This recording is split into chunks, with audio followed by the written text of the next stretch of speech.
Listening Test Part 2. In this part of the test, you will hear 4 short talks. After each talk, you will hear some questions about it. Before each talk begins, you will have time to preview the questions that are printed in the test booklet. Read the questions silently, then listen to the talk. You can take notes in the booklet. Then listen to each question and choose the best answer from the answer choices. Mark your answers on the separate answer sheet. You should mark A, B, C, or D. There are a total of 20 questions about the 4 short talks.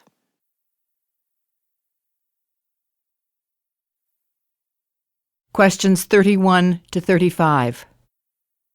Look at the questions.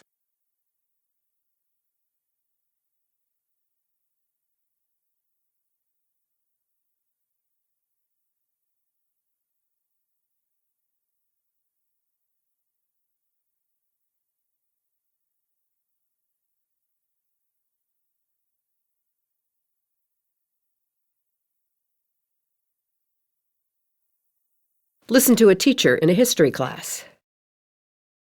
Before I dismiss you, I want to quickly discuss the Ancient Roman Life exhibition we'll be visiting next week at the Newville Museum. I really think this is going to be a great way to explore some of the topics we've been thinking about in our class. The exhibit includes recently discovered items that'll give us a window into life in the ancient Roman world. For example, do you remember the video we watched last week about Roman laws and decision-making? Well, at this exhibit, we'll actually get to see some of the pieces of ancient writing that were featured in that program. There will also be a collection of painted jars and containers with decoration that depicts everyday activities.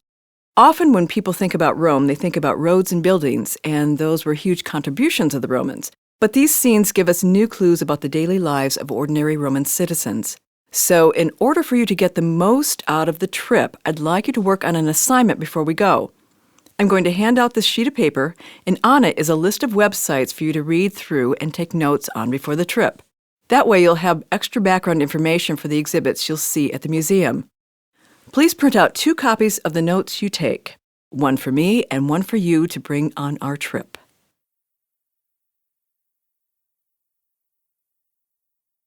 Number 31.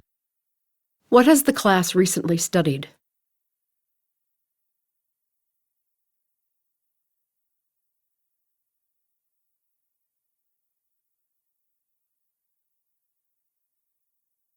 Number 32. What will the students see during their trip?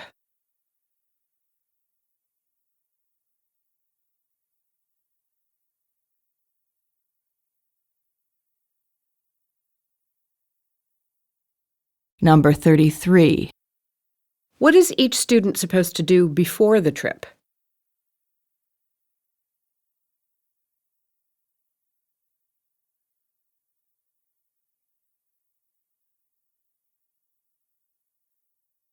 Number 34. How does the teacher end the class?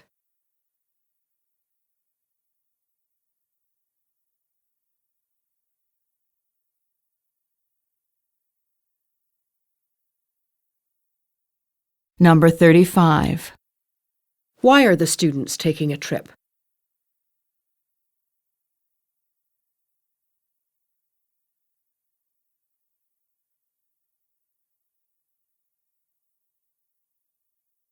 Questions 36 to 39. Look at the questions.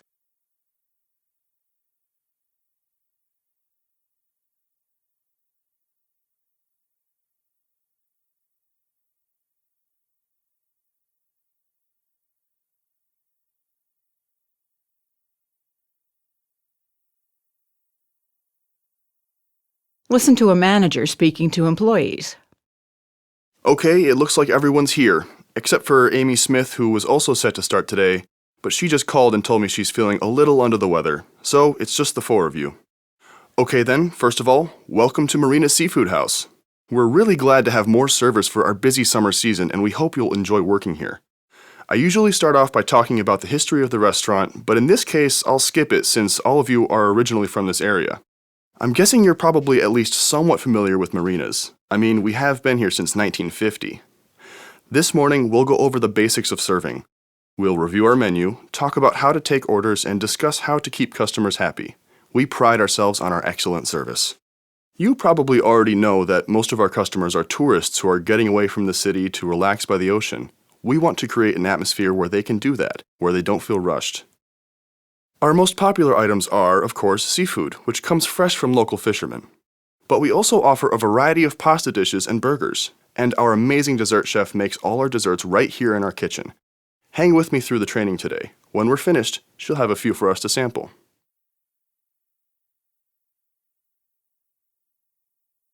Number 36. According to the manager, what will happen in summer?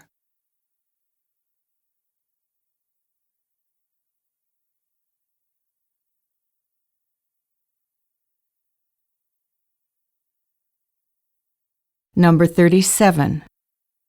What do most customers probably order at the restaurant?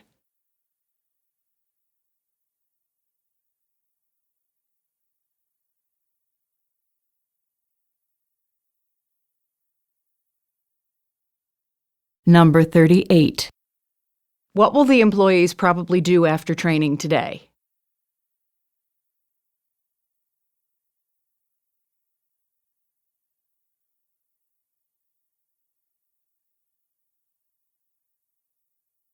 Number 39.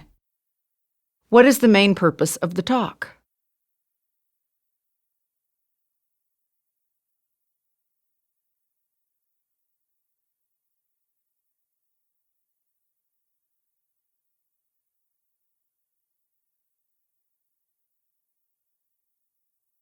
Questions 40 to 45.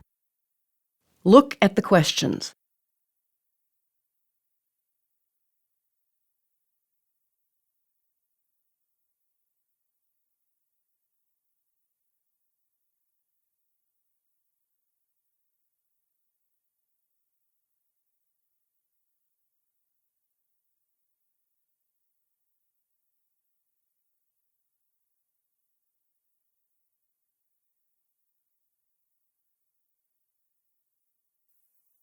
Listen to a talk in a library. Hi, and welcome to the library. I'm here to explain what we do and show you where everything is located. If there's one thing I want you to learn today, it's that there's more to a library than books. Take advantage of the services the university has made available to you. I've put them all on this sheet of paper for you. Please take one and pass them around. Throughout the semester, you'll be using the library to make copies, consult references, meet with classmates, and yes, even borrow books.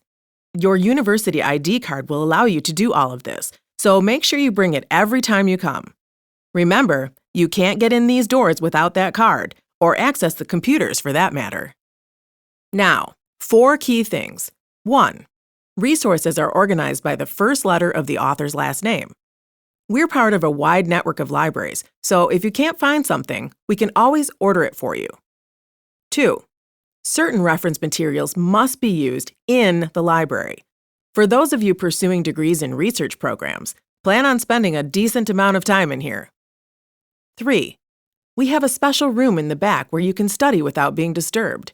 No group work in there. And 4. This is important. Opening hours are posted out front and on the university website. If you have an assignment due, I recommend checking ahead as we're closed on some holidays. Any questions?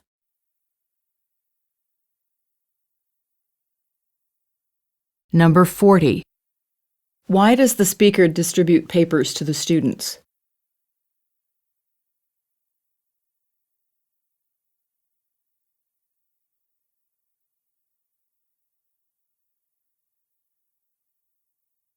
Number 41. What does the speaker encourage students to bring with them to the library?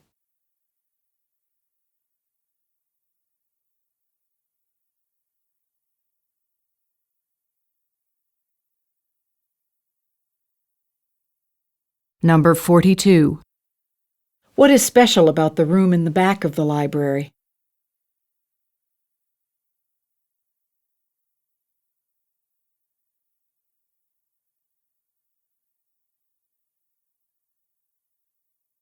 Number 43. How does the speaker organize her talk?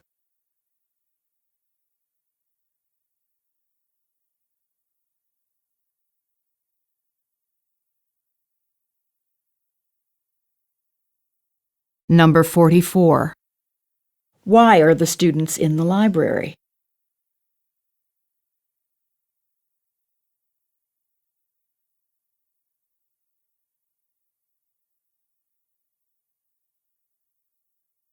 Number 45.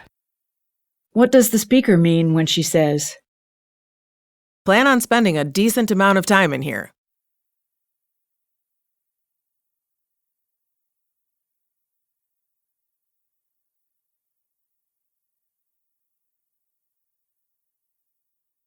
Questions 46 to 50.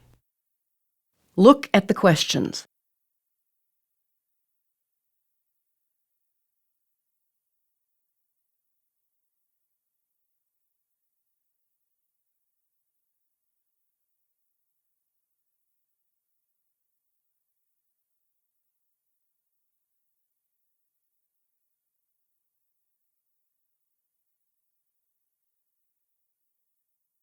Listen to part of a talk at a zoo.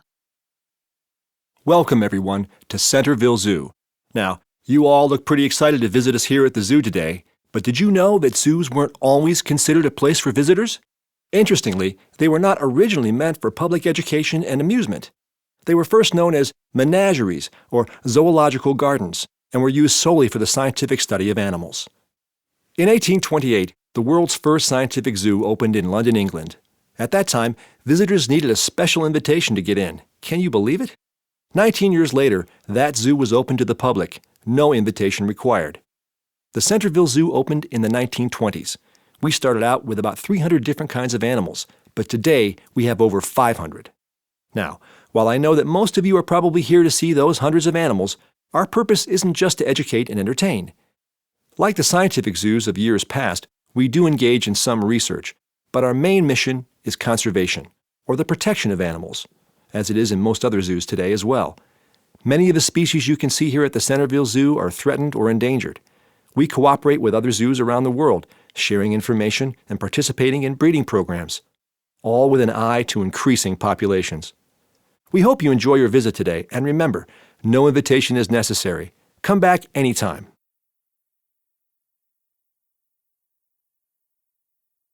Number 46. What was the original purpose of zoos?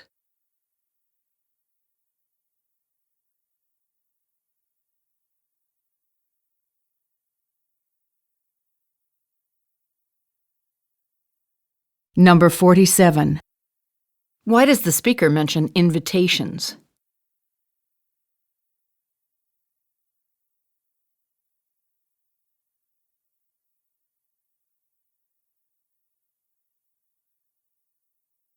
Number 48. Why does the speaker think most of the audience came to the zoo?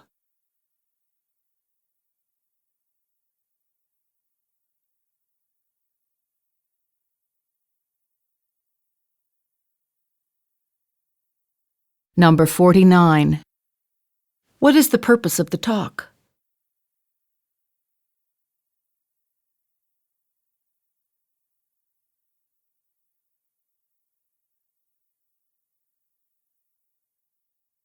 Number 50. What does the speaker mean when he says, All with an eye to increasing populations.